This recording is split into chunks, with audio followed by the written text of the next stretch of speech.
नमस्कार साथियों, जय श्री कृष्ण आप सभी को। मैं गौरव गंगे स्वागत करता हूं आप सभी का वन वनली आरंभ है कि इस बेहतर प्लेटफॉर्म पे। सबसे पहले मैं वीडियो की शुरुआत में ये कह देना चाहता हूं कि मैं फिर से नीट के समर्थन में हूं। मैं चाहता हूं कि रीनीट हो। यार, मैंने पिछले दिनों एक वीडियो बनाया था जिसमें मैंने रीनीट का समर्थन किया था। मैंने कारण भी बताया था कि क्यों रीनीट होना चाहिए। मैं फिर से अब मुझे लगता है कि थोड़ी मोड़ी कारण को आप लोगों के सामने रखनी होगी और स्पष्टता के साथ रखनी होगी। मेरा वीडियो बनाने का कतई ये मतलब नहीं था कि जिन्होंने अपने मेहनत से अपनी ईमानदारी से 690 700 प्लस मार्क्स किया, 670 680 मार्क्स किया, मैं उनके खिलाफ में हूँ। मैं बिल्कुल नहीं खिलाफ में हूँ, परंतु मैं उनके समर्थन में भी हूँ उतना ही पुरजोर तरीके से जिन्होंने 610 से लेकर 640 के बीच में स्कोर किया। 605 वाले जिनका कहीं ना कहीं सिलेक्शन हो सकता था, मैं उन सब के समर्थन में हूँ। क्या आपको लगता है कि 630 वाले 640 वाले मेहनत नहीं किए थे? मुझे कमेंट में कुछ ऐसे कमेंट मिले जो मुझे टीम ने अवगत कराया। 676 690 वाले 700 वाले इसका विरोध कर रहे थे, उन्होंने कुछ कहा। सो गाइज, मैं आपका दिल से रिस्पेक्ट करता हूँ, मैं इज्जत करता हूँ, मैं आपके सपोर्ट में भी हूँ। दूसरी चीज मैं ये कहना चाहता हूँ, आप कहीं ना कहीं अगर फिर से नीट हुआ तो फिर से आप सिलेक्शन ले जाओगे।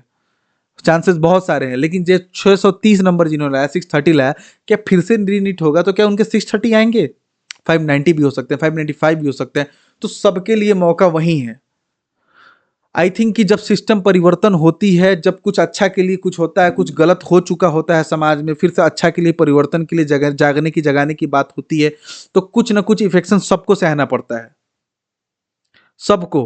अब आप ये कहोगे कि आप मतलब क्या आप पे वो चीज बीत रही है, क्या आप पे वो चीज इफेक्ट हो रहे हो? तो I am not talking about the bit personal. मैं किसी पे पर्सनल नहीं हूं। मैं एक स्टूडेंट, एक बॉयज या फिर एक गर्ल्स की मैं बात नहीं कर रहा हूं जो नीट एस्पायरेंट था।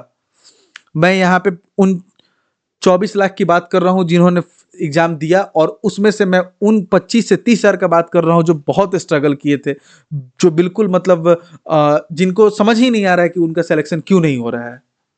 मैं उनकी भी बात कर रहा हूँ। आप कभी भी पर्सनल होकर सवाल नहीं कर सकते कि ये चीज पर्सनली भावना में बहकर, इस चीज को भावना में अगर बहकर हो तो एक सिस्टम का निर्माण कभी नहीं हो सकता।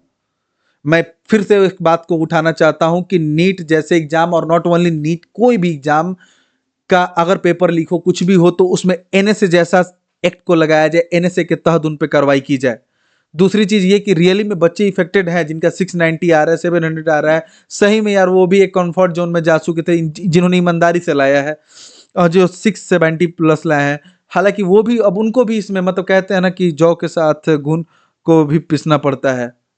तो कुछ वैसा ही बात है कि मतलब जिन्होंने ईमानदारी से किया है शायद उनके साथ उनको भी इफेक्ट इसमें होना पड़े, बट उन्हें भी समझना पड़ेगा ये बात सबकी है, ये लड़ाई सबकी है। एक दूसरे का साथ आपको देना पड़ेगा, वो भी आपके दोस्त हैं। एंड मैं पर्सनल होकर नहीं बोल रहा हूँ कि वो भी आपके दोस्त हैं, आप साथ दीजिए नहीं दीजिए, सबको अपना पर्सनल ही होना चाहिए कैरियर के बात पर। बट आई एम मैं एक भारत राष्ट्र का नागरिक होने के नाते मैं पर्सनल नहीं हो सकता, मुझे सबके लिए बात करना होगा। आप समझ रहे हैं ना? मैं पर्सनली आपका भी साथ हूं, उनके भी साथ हूं, मुझे सबके लिए बात करना होगा। I am the one of the member from the team आरंभ है। मैं ऑन द बिहाफ ऑफ आरंभ है की बात कर रहा हूं।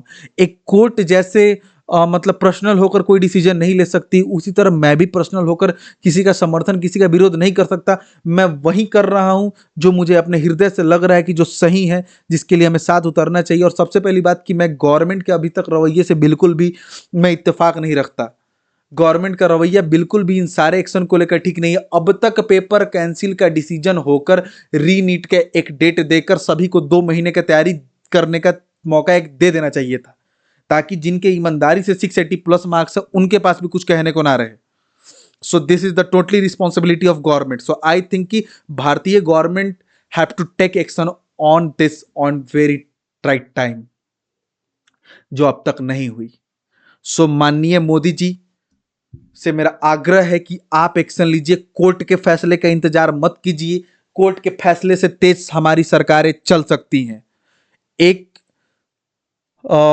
ऐसा इंसाफ कीजिए इस मामले में कि एक मिसाल पेश हो आने वाले समय के लिए, आने वाले चोर का, जो चोरी करने का, जो सिस्टम से पेपर लीक करने का सोचते हैं, उनके रूह कांप जाए। और दूसरी चीज की ईमानदार बच्चों के साथ कदापि ऐसा ना हो। देखो गाइस, आपका ये कहना बिल्कुल भी सही नहीं है कि सब कुछ व्यूज के लिए होता है। मेरे मैं एक छोटा सा ही आवाज हूं, लेकिन मैं आवाज में आवाज बनने की मैं कोशिश कर रहा हूं। दूसरी चीज की व्यूज आना, व्यूज देना, ये सब कुछ मेरे हाथ में नहीं है। और दूसरी चीज कि अगर व्यूज आ भी रहा है तो मैं कुछ गलत बात नहीं रख रहा हूं।